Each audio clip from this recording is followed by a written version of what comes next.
Hello everyone, welcome to Sangeeta YouTube channel. तो आज हम डिस्कस करेंगे साइंस के लेसन प्लान के बारे में। तो आइए हम साइंस का लेसन प्लान बनाते हैं जो फिजिकल साइंस का है। तो सबसे पहले ऐसा कॉपी लेना पड़ेगा। ये मेरे कॉलेज की है, आपके कॉलेज की भी होगी। लेसन प्लान नंबर में लेसन प्लान नंबर लिखेंगे, नेम ऑफ पुपिल टीचर में नाम, स्कूल में स्कूल का नाम जहाँ आप इंटर्नशिप में गए हों, सब्जेक्ट में फिजिकल साइंस। आज का टॉपिक है प्रौद्योगिकी। क्लास में रोल नंबर, क्लास में 10th क्लास का बनाए हैं, टाइम में टाइम और डेट में डेट डालना है। ठीक, अब आगे आइए, इसमें लिखना है जनरल ऑब्जेक्टिव बनाएंगे। पहले 5 छात्रों को विज्ञान का व्यवहारिक ज्ञान प्रदान कराना। दूसरा, छात्रों में तार्किक क्षमता का विकास कराना। तीसरा, छात्रों में वैज्ञानिक दृष्टिकोण उत्पन्न कराना। चौथा, छात्रों का मानसिक तथा बौद्धिक विकास कराना। पाँचवा, छात्रों में विज्ञान के प्रति रुचि उत्पन्न कराना। फिर स्पेसिफिक ऑब्जेक्ट लिखेंगे। छात्रों प्रौद्योगिकी का प्रत्यास्मरण कर सकेंगे। दूसरा, छात्रों प्रयोग की व्याख्या कर सकेंगे। तीसरा, छात्रों प्रयोग के विभिन्न प्रकार को समझ सकेंगे। चौथा, छात्रों प्रयोग के प्रति जानकारी प्राप्त कर सकेंगे। पाँचवा, छात्रों प्रौद्योगिकी के प्रयोग के प्रति रुचि उत्पन्न कर सकेंगे। फिर आगे टीचिंग आइडिया में लिखे प्रश्नोत्तरी विधि, व्याख्यान विधि, प्रदर्शन विधि। फिर टीचिंग मेथड में लिखेंगे चौक, डस्टर, संकेतन, पेड़ या खंभा, कक्षा उपयोगी उपकरण आदि। प्रीवियस नॉलेज ऑफ स्टूडेंट में लिखेंगे छात्रों प्रौद्योगिकी पाठ के बारे में सामान्य जानकारी रखते हैं। फिर यहाँ इंट्रोडक्शन में कुछ नहीं लिखना है। टीचिंग पॉइंट में इसमें लिखना है पुपिल टीचर एक्टिविटी में पहले प्रश्न पूछेंगे, बच्चों हम पढ़ाने के लिए कहाँ जाते हैं? तो छात्र बताएंगे हम स्कूल में जाते हैं। तो स्टूडेंट एक्टिविटी में लिखेंगे। फिर प्रश्न पूछेंगे स्कूल में शिक्षक कैसे पढ़ाते हैं? तो छात्र बताएंगे ब्लैक बोर्ड पर पढ़ाते हैं। फिर बच्चे से इस पर टॉपिक बनाएंगे, प्रश्न बनाएंगे। बच्चे समझाने के लिए शिक्षक ब्लैक बोर्ड पर क्या करते हैं? छात्र बताएंगे चौक डस्टर की सहायता से बताते हैं। चौथा, बच्चे इस क्रिया को क्या कहते हैं? तो छात्र बताएंगे प्रयोग कहते हैं। पांचवा प्रश्न, अगर यही क्रिया किसी प्रयोगशाला में उपकरणों से किया जाए तो उसे क्या कहेंगे? छात्र नहीं बताएंगे, समस्यात्मक प्रश्न हो जाएगा। डिक्लेरेशन ऑफ टॉपिक में यहाँ लिखेंगे छात्रों आज हम प्रौद्योगिकी पाठ के बारे में विस्तृत अध्ययन करेंगे। प्रेजेंटेशन में लिखना है प्रयोग 1। यहाँ विकासात्मक प्रश्न पूछेंगे, बच्चों हम प्रयोग करने के लिए कहाँ जाते हैं? छात्र बताएंगे प्रयोगशाला में। फिर दूसरा सब प्रश्न बनाएंगे, इसमें प्रयोगशाला में हम किसी प्रयोग को कैसे करते हैं? छात्र नहीं बताएंगे, समस्यात्मक प्रश्न हो जाएगा। स्पष्टीकरण, दूरस्थ वस्तु का प्रतिबिंब प्राप्त कर अवतल दर्पण की फोकस दूरी निर्धारित करना। उपकरण, अवतल दर्पण का स्तंभ और मीटर।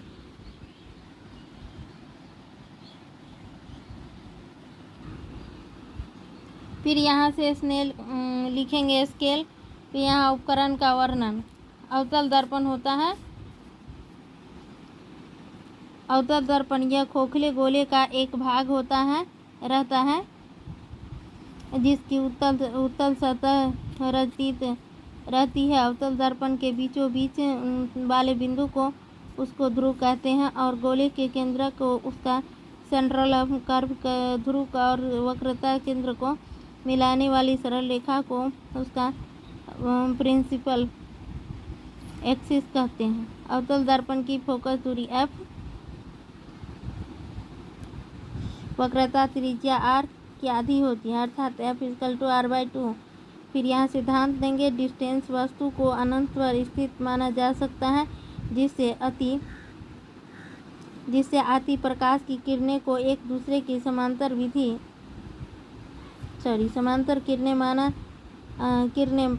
माना जा सकता है। विधि, प्रयोगशाला में बाहर एक ऐसे दूरस्थ पेड़ या खंभे चुने जो खाली आंखों से साफ साफ दिखाई पड़ता हो। दर्पण स्तंभ पर अवतल दर्पण के ऊर्ध्वपातन कस दे। प्रेक्षण ऑफ करना है। फिर दूरी है ये F1 = सेंटीमीटर है। दूसरा समीकरण माइनस सेंटीमीटर है, और फिर F2 माइनस सेंटीमीटर है, तीसरा F3 minus centimetre. Student activity में लिखेंगे, छात्र ध्यानपूर्वक समझ रहे हैं। यहाँ ब्लैक बोर्ड स्किल में देंगे, ब्लैक बोर्ड बनाएंगे। ये अवतल दर्पण से दूरस्थ वस्तु का प्रतिबिंब है। ये फोकस दूरी है, बीच वाला खंभा ये प्रतिबिंब है। ये मुख्य अक्ष है, ये बिंदु C, और ये दूरस्थ वस्तु से आता समांतर प्रकाश की किरण है। फिर इवैल्यूएशन क्वेश्चन पूछेंगे, प्रौद्योगिकी क्या है। वीडियो बहुत लंबा हो जाएगा, तो ऐसे ही आप लोग स्क्रॉल करके लिख लीजिए आगे तक स्क्रॉल करके ऐसे ही लिखना है। ये समांतर फोकस दूरी की फार्मूला तैयार हो गई। F = F1 + F2 + F3/3 = centimetre. ये परिणाम लिखा हुआ है इसका, ऐसे ही आगे स्क्रॉल करके लिख लें। स्टूडेंट एक्टिविटी में जो भी छात्र बताएंगे उसको इसमें लिखना है। फिर ब्लैक बोर्ड स्किल देंगे। फिर यहाँ इवैल्यूएशन क्वेश्चन दिए हैं, प्रयोग कैसे की जाती है और कहाँ से की जाती है।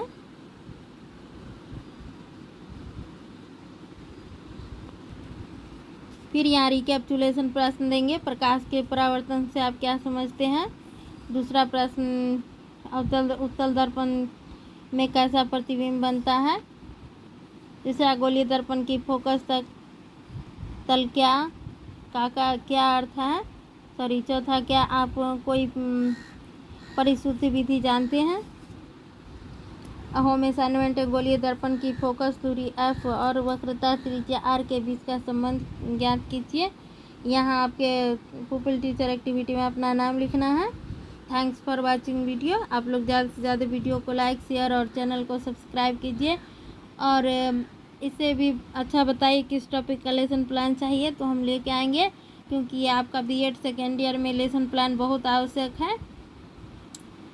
जब आप इंटर्नशिप में जाएंगे पढ़ाने, तो आपको लेसन प्लान लेके ही जाना पड़ेगा। TLM लेसन प्लान सब बना के ले जाना पड़ता है, तो उस जगह आपको ज़रूरत है।